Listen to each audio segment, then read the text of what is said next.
Anong ganap sa mundo ng showbiz? Totally different talaga ang mga pelikulang produce ng Viva Entertainment at Viva Max.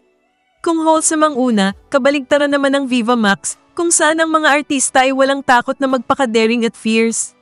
Dahil kilala ang Viva Max sa pagpapalabas ng mga sexy films, totoo nga bang interesado silang kunin si Chloe San Jose, na nobya ni Carlos Yulo, para maging bahagi ng kanilang proyekto? Balitang si Chloe ay tinitingnang ipares kay Mark Anthony Fernandez sa isang Viva Max movie. Lumilitaw tuloy na nakatulong pa kay Mark ang controversial na sex video niya. Kung totoong interesado ang Viva Max kay Chloe, paano kaya siya i-brand bilang isang sexy star?